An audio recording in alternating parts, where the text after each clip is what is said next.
Yay Media Group.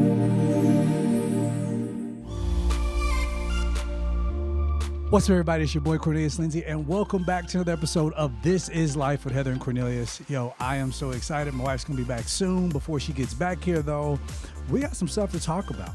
So, I don't know if you follow me on IG. I'm on Instagram as This Is Cornelius. I'm also on everything else as This Is Cornelius.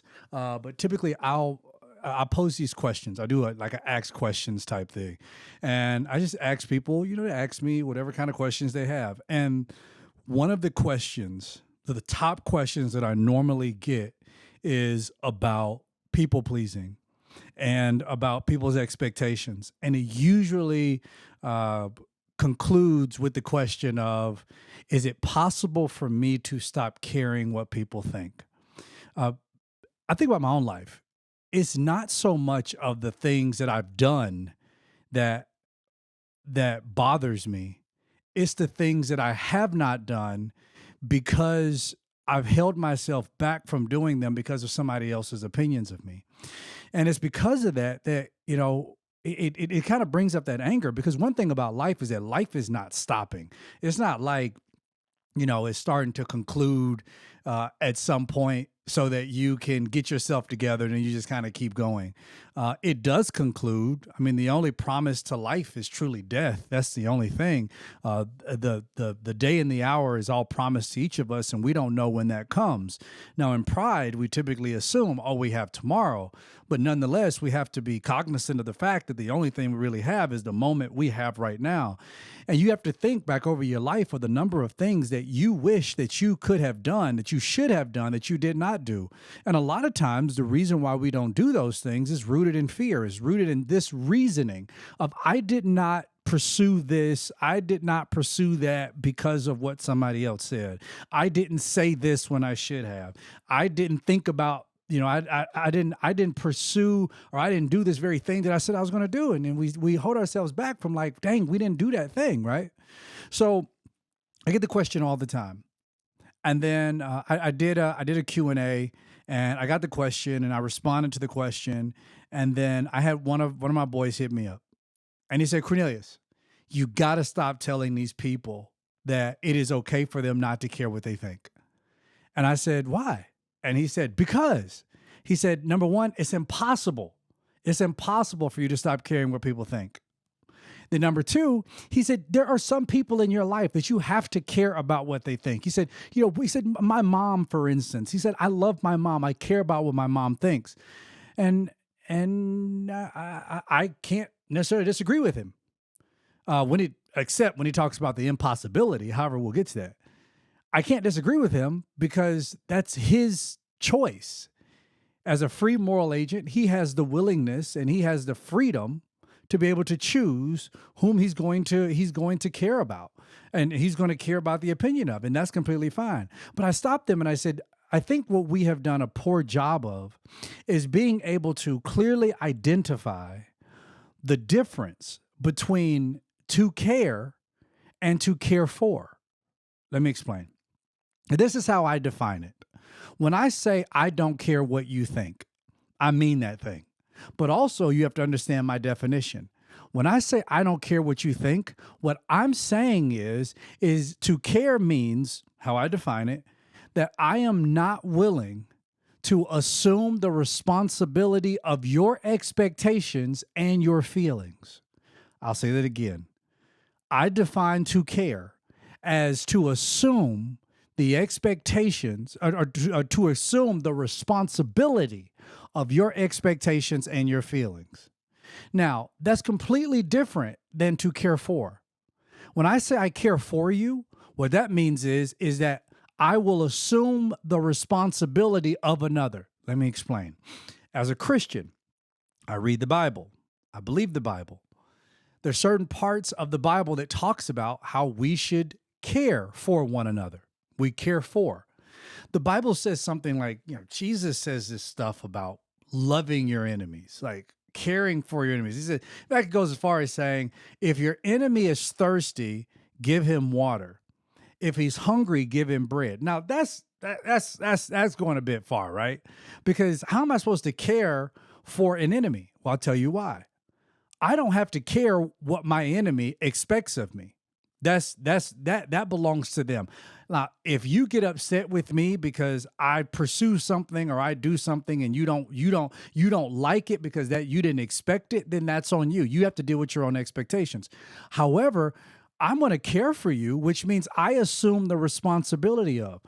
In the case that you are hungry or you are thirsty, my enemy or not, then obviously somewhere along the way you have lost the ability to be able to take care of your own responsibility, which is to feed yourself and to satisfy your thirst. So since you have lost the ability of your responsibility, then I will assume your responsibility to take care of you by providing you with what? With water and bread.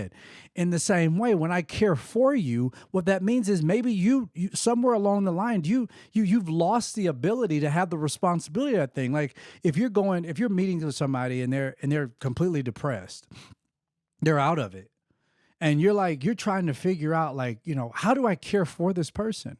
You're caring for them because in that person's sense of depression, they've lost the ability to be able to do certain things. Now, it's their responsibility to take care of things in their own life. That is their personal responsibility. But when I say I care for you, then that means that since I've recognized you've lost a sense of responsibility to care for yourself, then I step in to care for you. I step in to give you the water, to give you a call, to give you a hug, to send the email, to send the text message, to send the funny meme, whatever it is that can make you laugh. I accept the responsibility to care for you. Again, that is my responsibility. That is my choice to be able to make that decision, to choose the responsibility to care for you. Now, that is not the same as me saying that I assume the responsibility to be responsible for your expectations and your feelings. And herein lies the problem.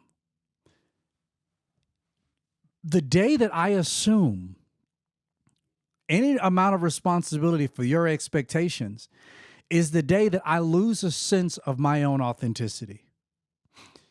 Example, when you get hired at a job, the first thing the job does is what? The job is when you go in, you're going to have to meet with HR. HR sits down. They go over how much you're making. They go over how you get paid.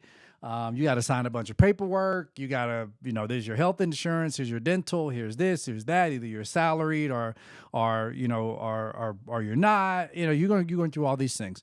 They're going over who your direct line of communication is, how you send emails. They have certain expectations they're going to provide you. And one thing you'll begin to see is that anywhere you have expectations, you have a loss of authenticity. One of the big reasons today why a lot of relationships don't work is very simple, in my opinion. That's because we have crowned expectations as king, where we now have this aura about ourselves. We feel like we are entitled because of our expectations to somebody else's freedom. This is why you have women and you have men out here who have these grandiose expectations of somebody else to come into a relationship with them and somehow make them happy. I can't tell you the number of people that after they heard me talk about caring, they say, well, you're wrong because I will never be with somebody who doesn't care for me. Well, again, if they care for you, that means they assume the responsibility of. But it goes back to this idea that you have such gall to believe that you have the responsibility or you have the override of somebody else's freedom, that you want to be able to control somebody else to come in to make you happy. And I have people who will tell me, well, I thought that's what relationships are supposed to be. I thought that's what marriage is supposed to be. You're supposed to make me happy, and I'm supposed to make you happy. No, happiness is an inside job. The problem is that you have so much strife in the relationship is because you have so many expectations. When my wife and I, we got married, we both have expectations. We talked about our expectations. We went over our expectations, not all of them, because you don't really know everything. We get married. I never forget. We got married. We went on a honeymoon. We did a cruise. And on the cruise, our first argument came in because, it's a 7-day cruise and it's just me and my wife the whole time. And I got up and I was putting on my clothes, I was getting ready to go to the gym. And my wife looked at me and she was like, where are you going? I said, I'm going to the gym. And she was like, okay, cool. I'm putting on my clothes. I remember turning back, I looked at her and I said, no, I'm going to the gym by myself. And she was like, you're what? And I was like, yeah, I'm going to the gym by myself. I don't really want company. And see, my wife, she internalized that. She heard all I said to her was, I want to go to the gym by myself. I kind of want my own space. I was so accustomed to having my own space for all this time that now I have somebody who's like, I just want to be around you. I want to cuddle with you. I want to be with you.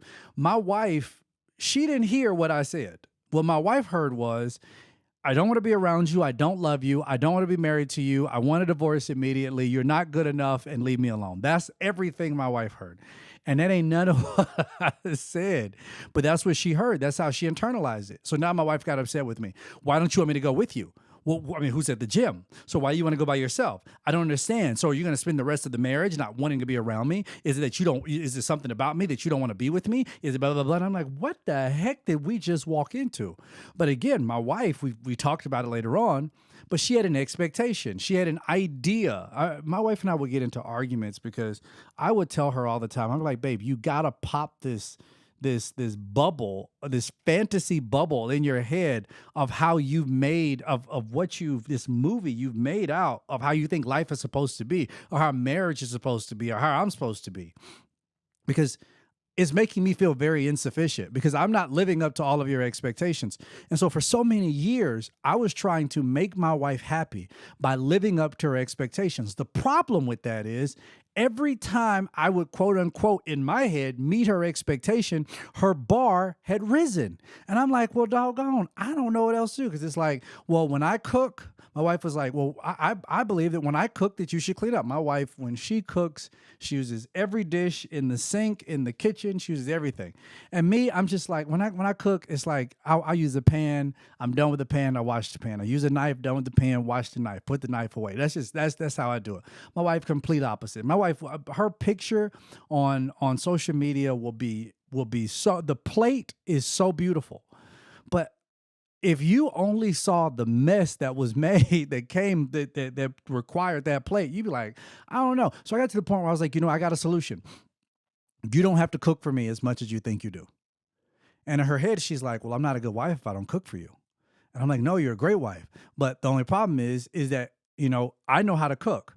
And I also know how to get my own food if I need to. So if I get hungry, I would rather go and fix me something to eat or find me something to eat so I don't have to deal with a dirty kitchen. Because for me, I would prefer a clean kitchen than to have this beautiful, immaculate looking plate.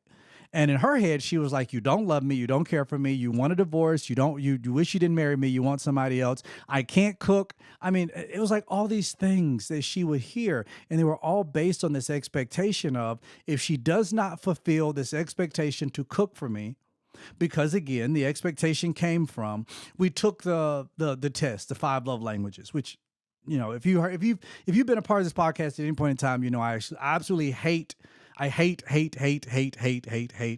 those 5 love languages, because I feel like it creates this bar of insufficiency, because you're always trying to please somebody else. And the problem is that we grow, we evolve, we change, and consistently trying to please somebody else is never going to really please them. But nevertheless, we took the test.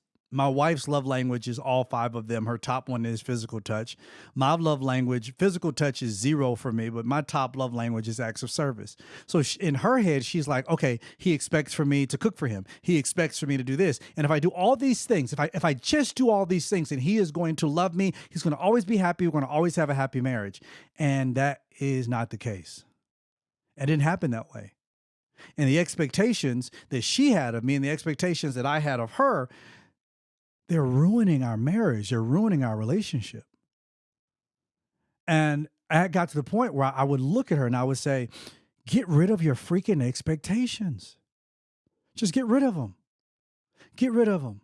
And it takes time, but you got to get rid of them. Why? Because wherever you have these expectations, you're going to lack authenticity. It was very difficult. I couldn't be myself. And marriage felt like a prison. It was almost like dog, like I've talked about this before, but for so many years, my wife didn't really even know I listened to rap music, because I was like, well, dang, my wife is like, if we had to picture, between the disciples, if I was a disciple, I would be Peter. I believe that Peter was a cussing disciple. Say what you want about it. I'm quite sure Peter said some words. If this man would take out a knife and come on, I just, I lean Peter. My wife leans John. She's a disciple who wants to lay on the breast of Jesus, who begins his book by saying that he was the one who was most loved by Jesus. That's my wife.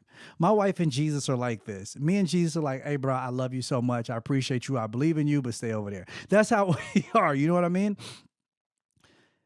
My wife has these expectations, and I'm just like, I don't want to be judged by my wife.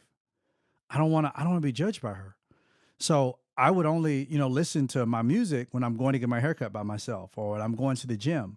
But when I get in the car with her, it's like, oh, let's turn on Hillsong, or let's turn on whatever, so it could just be okay. And then I got to the point where I was like, I'm tired of pretending. I'm not gonna pretend anymore. I know these are your expectations, but I'm no longer going to live up to these expectations anymore. And then that's when in 2020 we celebrated 10 years of marriage. And my wife, we sat down in Miami, Florida at a restaurant. This was right during COVID. We're sitting outside. We did like this all white thing. We're supposed to have been in Thailand renewing our vows. But anyway, we're sitting down and my wife looks at me and I look at my wife. I said, yo, do you like me? And she said, no. And she said, do you like me? And I said, no. And we had a very in-depth, honest conversation about the fact that we were evolving and we were changing and we no longer liked each other. And I would even go as far as saying that I don't think we really liked each other from the beginning because we didn't really get a chance to know each other. Why? Because expectations brings out this character that you feel like you have to portray and play in order for you to be accepted. And when you're talking about, yo, do I have to care? Like, do I care? Like, can I really live a life where I don't care what somebody thinks? I absolutely believe that. It takes work because you have to identify that everybody around you has some type of expectations of you. As someone who pastored for more than a decade, I remember having different people from different cultures that come into my church. Specifically, my beautiful Nigerians, amazing people, amazing culture, strong, very strong, extremely strong, and extremely, can I use this word? Opinionated, very opinionated. They're going to tell you exactly what they think. Nigerians don't hide anything. If they think it's ugly, if they think it's dumb, if they think it's nasty, they are going to tell you, they are going to say it. Now, on the opposite end, my Ethiopians, they probably won't tell you. They probably just look at you and they don't want to hurt your feelings because, yeah. But anyway, the Nigerians would come along and I never forget, they would come and sit down with me and they would say, PC, man, oh my goodness, this is crazy. Like, I hate my major. Like, I'm going to school, I'm going to med school and I don't want to. And I say, well, why are you doing that? Well, my parents got an expectation of me. And I say, well, and they say, well, I know you dropped out of college. And I say, yeah, I did. They say, well, how was that for you? Well, I just dropped out. Well, I mean, I want to drop out so bad. I actually want to go to culinary school because but my parents are going to be upset, blah, blah, blah. And I'm like, well, who are you living for? And then I would have the Nigerian parents, they'll call up. They'll be like, who are you talking to? Don't talk to my kids that way. Don't tell my kids, because my kids need to do what? They need to respect me. They need to respect and obey and honor my words. Because, of course, the Bible says, honor your mother and your father. And then it comes with a promise so that your days shall be longer. But what we fail to understand about the verse, that to honor, literally defined, it literally means to leave a good name for. It does not mean blind obedience. It doesn't mean that I have to completely let go of my total identity just to follow you anywhere we go. If that was the case, then if my father told me to go jump off a bridge, then me not jumping off the bridge would be dishonorable. That's not what it means. To honor literally means to leave a good name for. So rather I go down the path you want me to go down or the path that I believe I should go down, it's a good name that I'm leaving for you because I'm saying that I'm doing what I believe is right for me, and I cannot live your life for you. I cannot live up to your expectations. Trying to live up to somebody's expectations keeps you in a dangerous cycle of not enough. I'm not enough. And that's how people feel. They go to church. They feel like they're freaking not enough. because you're always taught, you're always preached at about your morality, about legality, about here are the rules, here are the laws. And every time you hear them, what do you think? I'm not enough. I'm not enough for God. I'm not doing enough. I'm not fasting enough. I'm not praying enough. And they tell you, if you want the promises of God, you got to pray more. You got to fast more. How much freaking more is more? You got to talk to God more. You got to read your Bible more. You got to jump into it more. You got to, and it's just like, oh my God, nothing I do is good enough. And then you start to believe that God doesn't love you because you're not enough for Him. And you live in this crazy cycle of not enough. And you're just not enough. And you feel like you're not enough. And your mind is telling you, I'm not enough. And I'm telling you, you have to jump out of that thing and say, you know what? No. I can't do that. I'm enough. I know I'm enough. But in order for you to do that, you got to let go of these crazy expectations. And I guarantee you, when you do, you'll stop caring what other people think about you. Just look back. You don't look back over your life. Just look back over the past week of the things that when you look back, you wish you would have done, but you didn't because you are afraid of what somebody else thought. You wanted to avoid the conversation, the difficult conversation that you should have had with somebody. You avoided the conversation because you are afraid of what they would think about you. Have the difficult conversation. You didn't wear the purple dress because you were afraid of what people were going to say about you. You didn't post a picture. You got your social media is full of all these drafts, a picture that you didn't post because I don't know what people are going to say about me. They're going to make fun of me. They're going to laugh at me. You sit and start the business because you're thinking, well, these, especially the people who are close to you, they're going to think something about me. Like, what does this person know about cooking? I've had that. People ask me, so what do you know about fitness? What do you mean what I know about fitness? Look at my body. I have nothing to prove to you. I no longer care what you think about me. And when you get to that point of your life, I guarantee you start to experience true freedom. So let's wrap this up. Let's summarize. To care, as I define it, to care means to assume the responsibility of someone else's feelings and their expectations. To assume the responsibility of someone else's expectations and their feelings. To care for is to assume the responsibility of another. If you're my enemy, and if you ever need bread and you ever need water because you are hungry, you're thirsty, then that must mean that somewhere along the way, you have lost the ability to take care of your own responsibility to feed yourself. Either you don't have the money to do it, something is going on. You don't have the help to do it, whatever it is.